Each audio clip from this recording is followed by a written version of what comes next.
Yesterday was a big night for America and a big night for the Democratic Party, as candidates across the country, up and down the ballot, decisively defeated MAGA Republicans in an extraordinary rejection of the extremism that the American people have been experiencing since day one of Donald Trump's presidency. For the first time in American history, an avowed, openly proclaimed socialist has been elected as the mayor of America's largest city. Zoran Mondani is without a doubt the biggest win for socialism in the history of the country, and it is the biggest loss for the American people.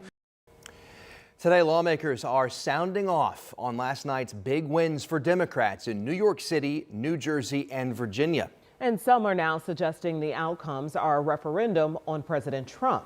NBC's Ryan Nobles has more. A Democratic sweep in high-profile elections nationwide. In New York City, Democratic socialist Zoran Mondani capping a stunning political rise, becoming the first Muslim mayor of the nation's largest city. Together, we will usher in a generation of change. The 34-year-old state assemblyman running a grassroots campaign, focusing on rising prices, including proposals like free buses and childcare and city-owned grocery stores. Defeating former Governor Andrew Cuomo, who ran as an independent, and said Mondani would wreck the city's economy, also focusing on his past criticism of Israel and previous calls for defunding the police, which Mondani says he no longer supports. President Trump threatening to withhold funds from the city if Mondani won, and endorsing Cuomo late in the race. Last night, Mondani addressing him directly. Donald Trump, since I know you're watching, I have 4 words for you. Turn the volume up. The president also a central figure in New Jersey, where Congresswoman Mikey Sherrill becomes the state's first Democratic woman governor, beating Trump-backed Jack Ciattarelli. In a race that was not as close as expected. Sherrill, a former Navy pilot and federal prosecutor, drawing parallels between her opponent and Trump throughout the race. With this vote, you guys just scream from the rooftops. In Virginia, Democrat and former CIA officer Abigail Spanberger making history as the state's first woman to be elected governor. Spanberger focusing on the economy while promising to stand up to President Trump's moves to slash the federal workforce. In 2025, Virginia chose pragmatism over partisanship. President Trump trying to distance himself from the election results, posting overnight Trump wasn't on the ballot and shutdown were the 2 reasons that Republicans lost elections tonight, according to pollsters.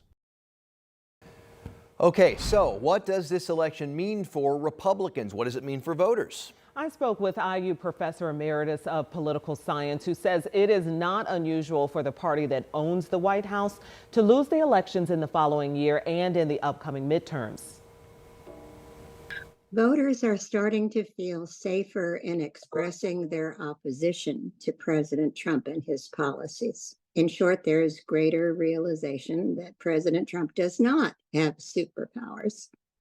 In particular, I think voters are expressing their concern about rising prices due to the president's tariffs and the general sense that the president has disregard for any rules that constrain him, any rules that he doesn't like. And that is typically the main reason that people vote for the candidates they do in the midterm elections. So Professor Hershey added that she thinks the election results will put more pressure on Republicans to end the government shutdown and that Democrats will feel more compelled to double down in their pursuits. Well, and a new NBC News poll this week I wanted to share. It found 52% of voters blame President Trump and Republicans in Congress for this ongoing shutdown. 42% blame Democrats, 4% blame all of them, and then the pressure is on, of course, as the shutdown continues. So she continued and just said that you can look at this as a microcosm in a sense, but it doesn't reflect the full electorate as we see there. Yeah. So all right. Obviously, New York votes differently than a middle part of our country. Yeah. So we'll see. All right. Thanks for talking to her.